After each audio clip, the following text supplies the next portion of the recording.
কুষ্টিয়ায় মৎস্যজীবীদের জলমহল জবরদখলের অভিযোগ উঠেছে স্থানীয় প্রভাবশালী বিএনপি নেতাদের বিরুদ্ধে। জোরপূর্বক তুলে নেওয়া হয়েছে অর্ধ কোটি টাকার মাছও। মৎস্যজীবীদের দেওয়া হচ্ছে হুমকি ধামকি। জলমহল ঘিরে চালানো হচ্ছে অস্ত্রের মহড়া।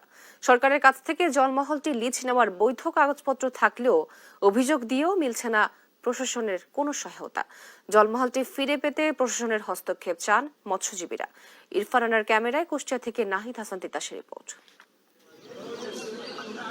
৩৭,৮১,০০০ টাকায় গত পয়লা বৈশাখ থেকে ৩ বছরের জন্য কুষ্টিয়ার ভেড়ামারা উপজেলার ভগীরদহ জলমহলটির ১৩ কিলোমিটার জেলা প্রশাসকের কাছ থেকে ইজারা নেয় জনসেবা মৎস্যজীবী সমবায় সমিতি। প্রায় অর্ধ কোটি টাকার মাছ ছেড়ে চাষ কার্যক্রম শুরু করেন মৎস্য চাষিরা।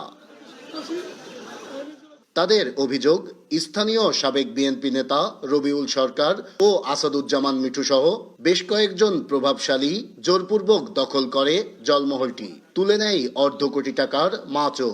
এছাড়াও হুমকি দিয়ে জলমহল ঘিরে তারা চালাচ্ছেন অস্ত্রের মহড়া।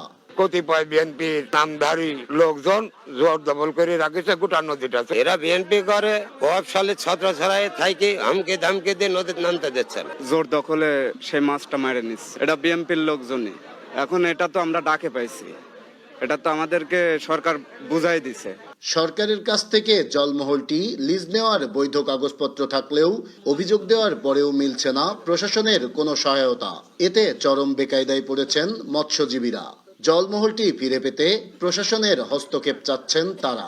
এখন তো নদী আমাদের, কিন্তু ওরা ওদের ধামকে ধমকে আমরা বেরতে পারছি না। লাঠি জানে, প্রশাসন জানে, আসে এসে চলে যায়। সরকারের কাছে আমার আবেদন, যারা পাইছে তাদের যেন সুষ্ঠুভাবে নদীটা আবাদ করতে দেয়।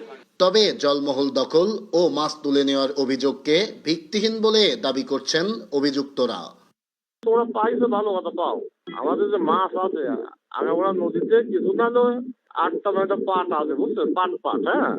আমার এই অংশে মনে হয় 40 জন পার্টনার আছে। এরা হচ্ছে এই মাছটার মালিক। আমাদের মাছই ওরা মারতে দেবে না, এই ব্যাপারে ওনারা বিভিন্ন সময় বিভিন্ন পাইকারে ঘুরে বেড়াচ্ছে। এদিকে তদন্ত সাপেক্ষে ব্যবস্থা নেওয়ার কথা বলছে স্থানীয় প্রশাসন।